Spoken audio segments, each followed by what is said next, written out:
തിരുകുടുംബത്തിൻ്റെ എത്രയും വിവേകമുള്ള കാവൽക്കാരനായ വിശുദ്ധ ഔസേ പിതാവേ, ഞങ്ങൾക്ക് വേണ്ടി അപേക്ഷിക്കണമേ.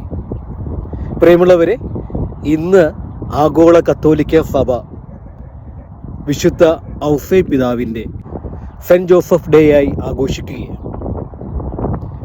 വിശുദ്ധ ബൈബിളിൽ നീതിമാനായ ഔസേ പിതാവ് എന്നാണ് പറയുക. കർത്താവായ യേശുവിൻ്റെ വളർത്തച്ഛനായ, കർത്താവായ യേശുവിനെയും പരിശുദ്ധ കന്യകാമറിയത്തെയും സംരക്ഷിച്ച, കാത്തുപരിപാലിച്ച വിശുദ്ധ ഔസേ പിതാവിൻ്റെ ഈ തിരുനാൾ ദിനത്തിൽ നമുക്കും ആ വിശുദ്ധ ഔസേ പിതാവിനോട് മാധ്യസ്ഥം അപേക്ഷിക്കാം. ശരിക്കും പരിശുദ്ധ മാതാവിനെയും ആ യേശുവിനെയും സംരക്ഷിക്കുന്ന ഔസേ പിതാവിനെ ബൈബിളിൽ കാണാം.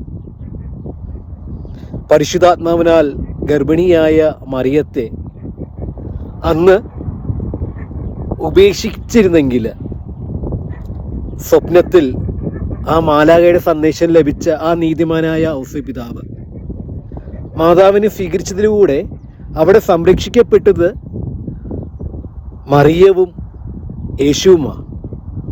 കാരണം അവരുടെ നിയമമനുസരിച്ച്, യഹൂദ നിയമമനുസരിച്ച് വിവാഹത്തിന് മുമ്പ് ഒരു സ്ത്രീ ഗർഭിണിയായി കാണപ്പെട്ടാൽ അവളെ വ്യഭിചാരിയായിട്ടാണ് മുദ്ര കുത്തുക.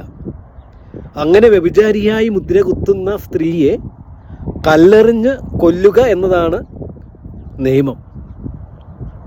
അപ്പോൾ അന്ന് ആ നീതിമാനായിട്ട് ആ ഔസേ പിതാവ് മറിയത്തെ സ്വീകരിക്കാതിരുന്നെങ്കിൽ ഗർഭസ്ഥ അവസ്ഥയിൽ തന്നെ യേശുവും മറിയവും കല്ലെറിയപ്പെടുമായിരുന്നു.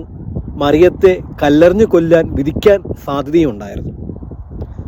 ഇനി അവസാനം യേശുവിൻ്റെ ജനനത്തിനെക്കുറിച്ചുള്ള മുന്നറിയിപ്പ് കണ്ടുകൊണ്ട് ഹെറോദേസ് രാജാവ് ശിശുക്കളെ കംപ്ലീറ്റും കൊല്ലാൻ വിധിച്ച സമയത്ത് മറിയത്തെയും ഗർഭസ്ഥ ശിശുവായ യേശുവിനെയും കൊണ്ട് സംരക്ഷിക്കുന്ന, പാലായനം ചെയ്യുന്ന ഔസേ പിതാവിനെയും ബൈബിളിൽ കാണാൻ നമുക്ക് സാധിക്കും.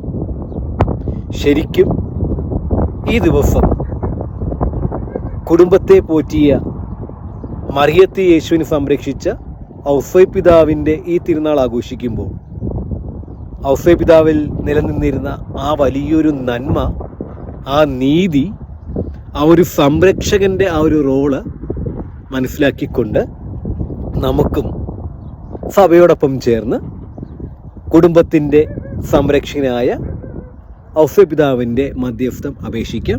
നിങ്ങൾക്ക് എല്ലാവർക്കും ഈ തിരുനാളിൻ്റെ ആശംസകൾ നേർന്നുകൊള്ളുന്നു. ആമേൻ.